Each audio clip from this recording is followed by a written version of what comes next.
Olá, obrigado pela companhia. O Brasil tem cerca de 21 milhões de idosos, segundo o IBGE. Os estudos apontam que esse número vai aumentar significativamente até 2030.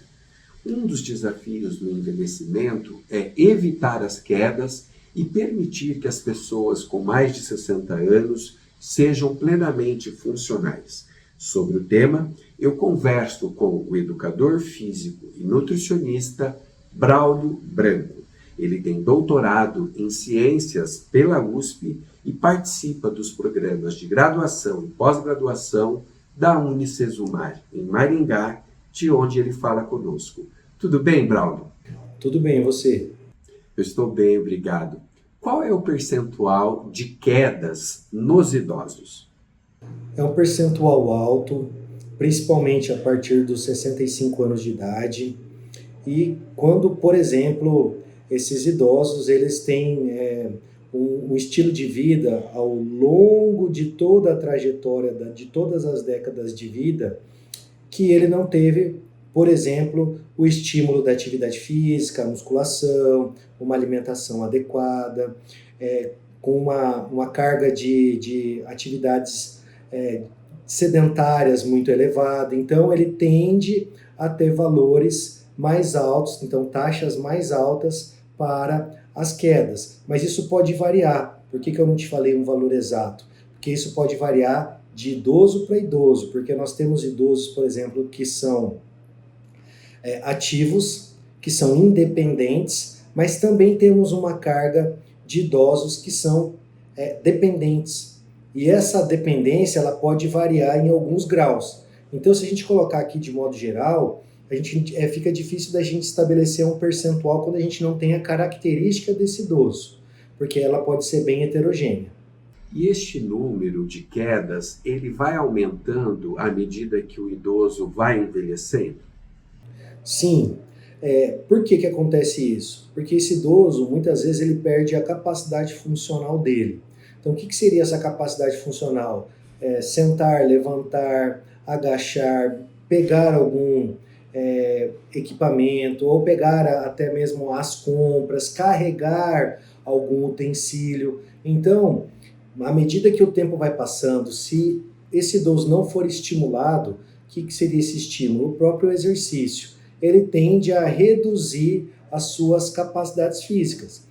E a partir do momento que ele reduz as capacidades físicas, ele também tem uma redução da massa muscular. E essa queda da massa muscular ocorre principalmente nos membros inferiores. Então existe também um risco de baixa massa muscular de membros inferiores e risco acentuado de quedas. E a ciência também traz o quê? Que, por exemplo, essa baixa massa muscular de membros inferiores, ela também pode estar associada a declínio cognitivo. Quais os locais que deixam os idosos mais vulneráveis a essas quedas? A própria casa dele. Então, muitas vezes na casa ele tem tapetes, ele tem algum piso que está úmido. Então, geralmente, as quedas ocorrem no ambiente da casa desse idoso. Braulio, qual é a gravidade dessas quedas, para além de, eventualmente, uma quebra de um braço, de uma perna, mas o que está além de grave nesse sentido? Então, quando esse idoso ele sofre uma queda, ele pode ter uma fratura, principalmente ocorre em cólon de fêmur, osso da bacia, coluna e antebraço. Muitas vezes ele pode ficar um bom tempo imobilizado. E quando isso ocorre, ele vai ter uma queda ainda maior da massa muscular. E essa queda da massa muscular, ela vai estar associada a uma redução da capacidade funcional desse idoso. Consequentemente, o que nós vamos ter? Ele vai precisar, muito provavelmente, de um andador, ele vai precisar de auxílio externo para ele realizar as atividades da vida diária. E a gente chama idealmente de pessoa idosa, a gente até mudou essa terminologia de idoso. Então essa pessoa idosa, o que acontece? Talvez ela tenha uma perda do sentido de viver, ela entre até mesmo em depressão, então a gente vai entrando num processo de espiral que junto o quê? talvez a perda de apetite, muito provavelmente a perda da massa muscular, conforme eu falei, também a perda da massa óssea e a perda do sentido de viver, tá? Sintomas depressivos, que ela se sentia de uma forma, com autonomia, e passou a depender de cuidadores, e a partir dessa dependência ela deixou de realizar as atividades da vida diária conforme ela fazia antes. Braulio, em média, a cada 10 anos, a partir dos 60 anos, como que é essa perda natural, né, pela idade, da nossa massa muscular?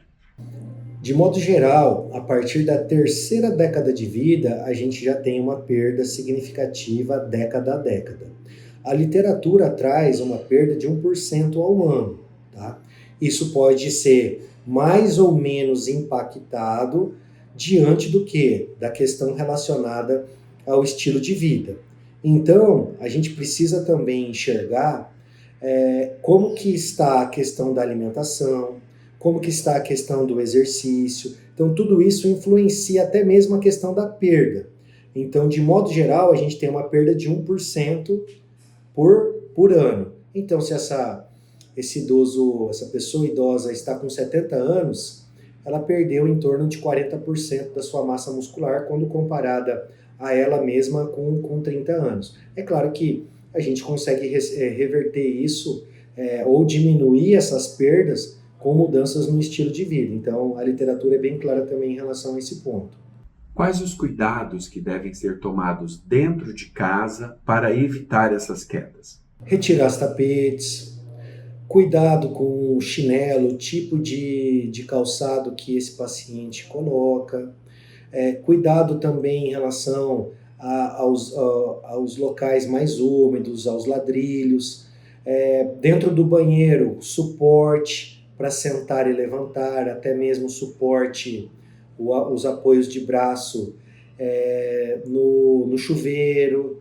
Tá? Então são questões que a gente precisa pensar para o idoso. E como os idosos podem se preparar, então, para ter uma velhice sem acidentes? Processo de educação em saúde, tá? Então consultar o profissional de saúde, buscar orientações com os profissionais de saúde, dentro das próprias casas, evitar essa questão dos tapetes.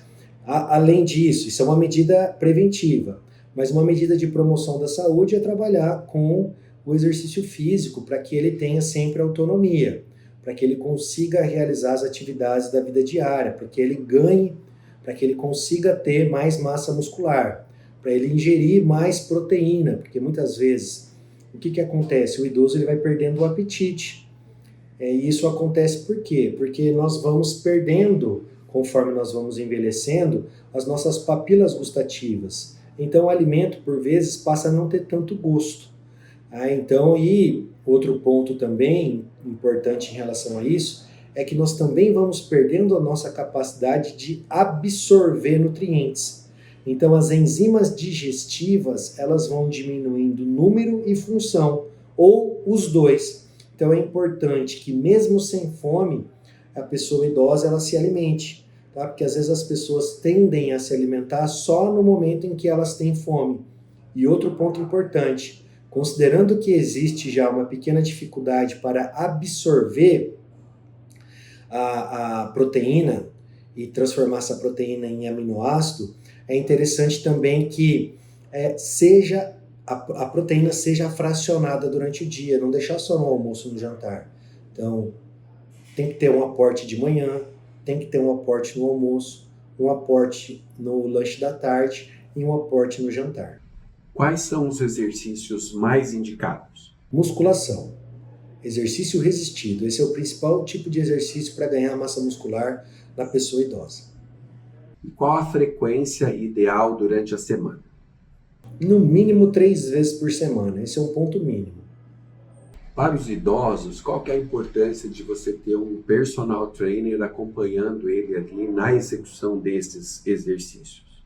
É fundamental, porque muitas vezes a pessoa idosa ela não teve acesso à academia na vida jovem dela, ou até no adulto de meia idade. Muitas vezes ela não praticou. E ela precisa dessa orientação para realizar os exercícios de forma correta. e, consequentemente, ter benefícios, porque senão ela também pode se machucar. E quem não pode pagar? Quem não pode pagar tem que buscar, por exemplo, uma orientação, uma direção e seguir dentro do, que não seja um personal, mas que seja na academia, que ela não vai ter o atendimento personalizado, que ela de fato esteja se movimentando, ela não pode ter dor, ela não pode, por exemplo, ela precisa cuidar da forma como ela executa os movimentos. Então ela precisa, no mínimo, de uma orientação. Aquelas pessoas que não conseguem ir para uma academia, não receber o atendimento personalizado, mas que ela possa ter ali o acesso à musculação, ou a pessoa que não tem o acesso à musculação, que vá na ATI, ela tem que fazer os exercícios seguindo as recomendações que estão descritas nos aparelhos. Tá? Então, aqueles aparelhos, dificilmente a pessoa idosa vai se lesionar, porque a carga ela é controlada, então o aparelho tem uma ergonomia para que a pessoa idosa consiga fazer os exercícios de forma correta, mas o interessante é que ela busque uma orientação, até mesmo numa UBS, ou ela busque uma orientação num centro comunitário, ou ela se inscreva em algum projeto de atendimento à comunidade que as universidades oferecem de forma gratuita. Então, que ela consiga ter um suporte, uma direção de um profissional que possa levar ela para um caminho que ela não se lesione. Como a alimentação pode ser uma boa aliada para esse bem-estar físico das pessoas idosas? A alimentação ela vai ser fundamental. Por quê? Porque com base na alimentação é que nós conseguimos os nutrientes necessários para construir a massa muscular. Então, a alimentação e o exercício físico, eles vão andar conjuntamente nesse caso. Então, nós precisamos de um aporte proteico e nós precisamos também do exercício físico para que esse alimento ele possa ajudar os ganhos de massa muscular. Quais as suas dicas para familiares e os próprios idosos se atentarem para evitar essas quedas? Primeiro ponto, observar os espaços da casa. Observar como a pessoa idosa se desloca dentro da casa. Retirar possíveis acessórios, tapetes, enfim, adornos que a casa tem e que possa prejudicar o deslocamento dessa pessoa idosa. Colocar o suporte, os apoios de mão, para que esse idoso consiga segurar e levantar com tranquilidade, por exemplo, do banheiro, ou que ele consiga ter um suporte quando ele está tomando banho. Então, para evitar a questão relacionada às quedas. Também cuidado com o próprio calçado, por esse calçado ele tem uma aderência boa ao solo, ao piso, porque se esse calçado não tiver uma aderência boa, ele pode escorregar. Verificar se tem algum vazamento em casa, se a cozinha está bem seca, se tem algum vazamento, por exemplo, na área de serviço, porque isso também pode levar essa pessoa idosa a escorregar.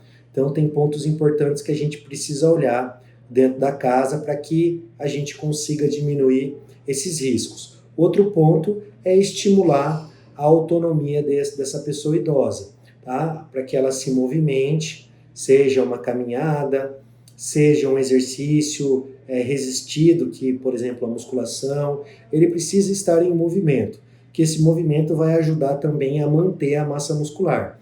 E ele também precisa o quê? Se alimentar bem. Então ele precisa ter o aporte de proteína de manhã, por exemplo, um ovo, o leite, ou até mesmo se ele gostar de um sanduíche natural, um pão com frango desfiado. Na hora do almoço também tem que ter o aporte proteico. No período da tarde também é interessante ter um aporte proteico similar ao café da manhã e sempre optar por jantar comida de verdade. Tá? Então é muito importante a comida. Que essa comida seja bem dividida em relação aos carboidratos, às proteínas e à gordura.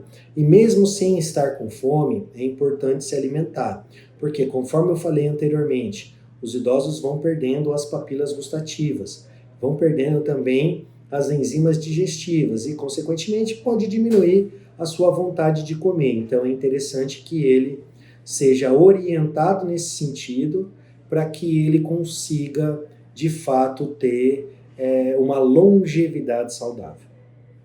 Braulio, obrigado pela entrevista. Eu que agradeço pela atenção. Obrigado pela atenção e até o próximo vídeo.